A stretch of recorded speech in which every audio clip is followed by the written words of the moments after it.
Hey, Freedom from Food community. Why do we relapse? Why do we fall back into patterns? Why do we sabotage ourselves? Why do we know exactly what to do to get us where we want to be, but we just don't do it? We know what to eat, when to eat, how much to exercise, to look the way that we want to do, and we never get there. Why do we know how much money to save, when to save it, and we never get there?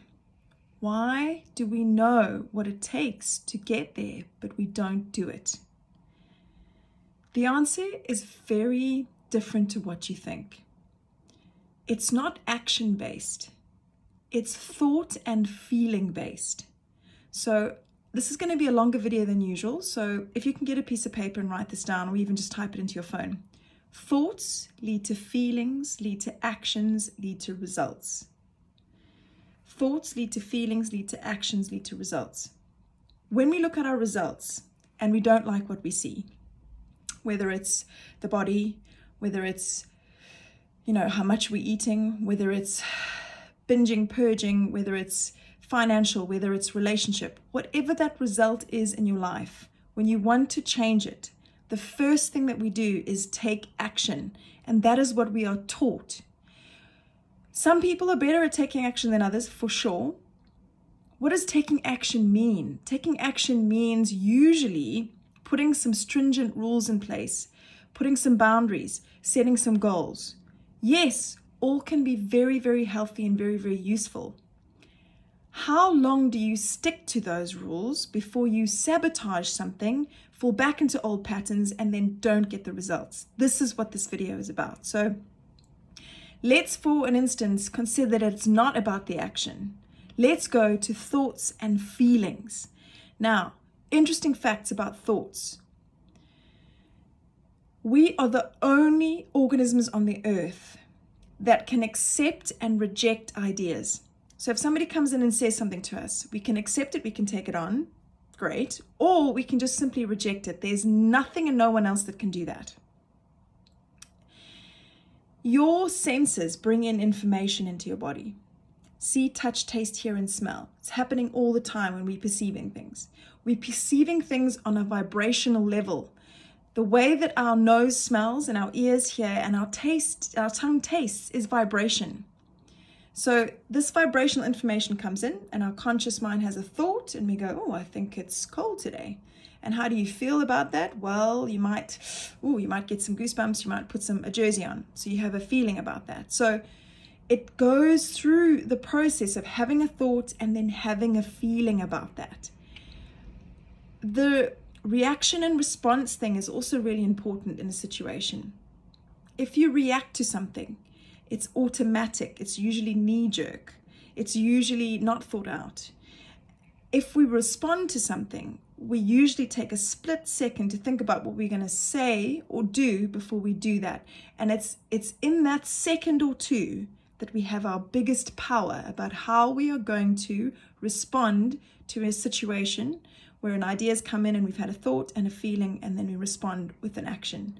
So that's another video altogether, but important to know the difference between react and respond. I know that I was in knee-jerk reaction state. So when I would cross that line of knowing that I'd eaten too much or pretty much portion size was too big and then I knew I was going to go into old patterns, that was a reaction. I went into auto mode. I was just an animal. I was just driven by a complete and utter primal instinct and just went with what I knew and what my brain was used to and what my body was used to. So it was just a pattern that I was reproducing. But how do you change that? You have a response. You think to respond and then you take action. So let's get back to thoughts and feelings. Your thoughts, the information that comes in is vibratory. Your thought happens in your conscious mind. Your feeling happens in something called your subconscious mind, which the Greeks called your heart. That's where we feel.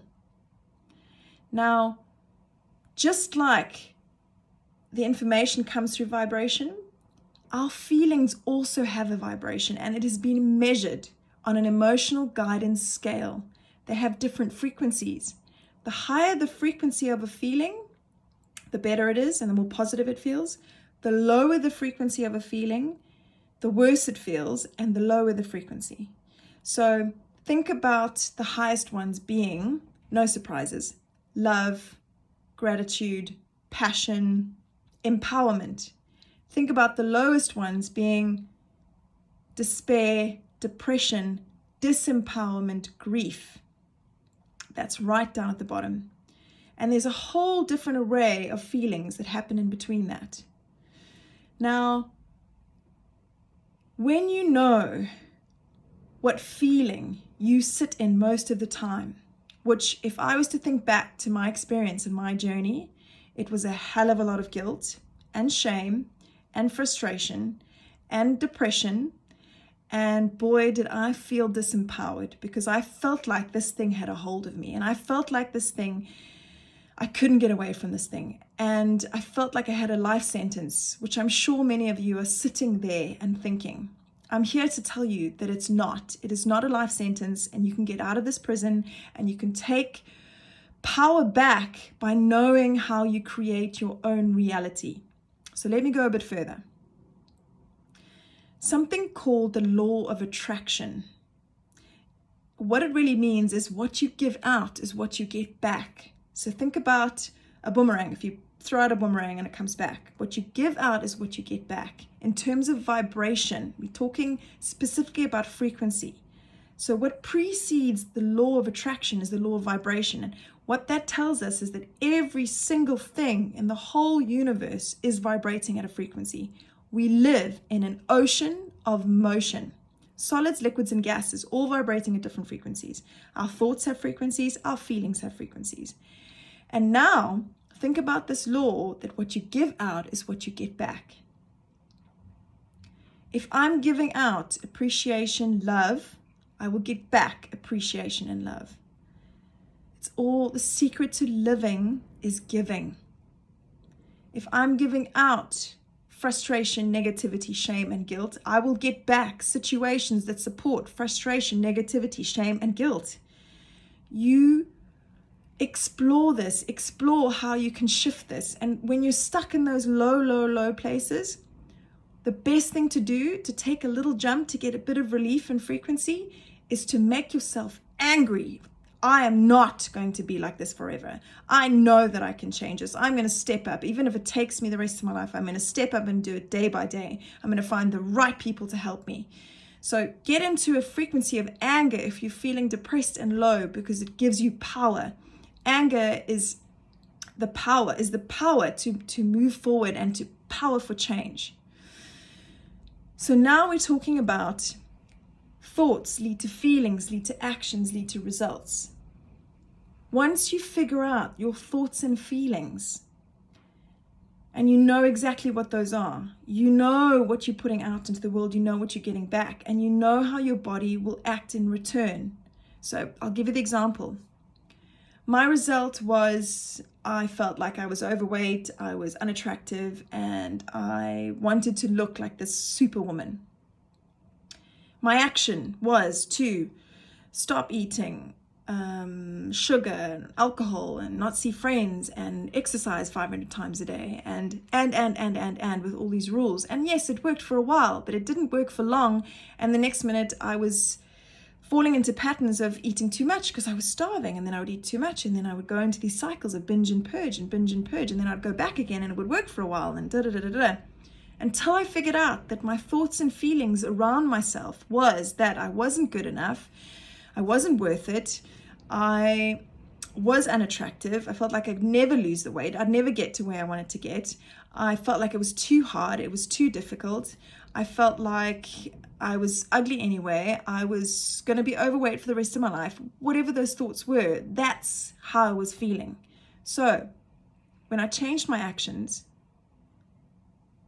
the thoughts and feelings that preceded that didn't match. And my results and your results will always match what you think and you feel. I'm going to say that again. Your results will always match what you think and you feel, not your actions so much. So changing your thoughts and feelings is key. What did I do? I changed my thoughts. Well, maybe I could experiment with this. Maybe I am worth it. I'm worth eating well. I'm worth eating healthy. I'm worth nourishing my body. How did I feel about that? I feel interested. I feel curious. I feel hopeful. I feel positive. Now suddenly I'm sitting more in the scale, not low frequency, but high. What I can tell you is that my actions changed automatically. My actions around food and myself and looking after myself and putting myself first and valuing myself changed because I thought about myself differently and I felt about myself differently and I felt about food differently. It was there to nourish me and to give me the best opportunity to be my best self in the world for the relationships and the people that I love. So my actions changed. Suddenly I didn't want to cross that line. I didn't want to eat too much. Suddenly I didn't want to push myself so much and kill myself in the gym and exercising like crazy and putting myself down. And what happened? My results changed. So this whole pathway is the key. And please explore changing your thoughts and your feelings so that you can take different actions all by yourself and you will get different results. If you would like to comment on this, please comment below. I'd love to hear from you. Otherwise, I will see you on the next one. Bye.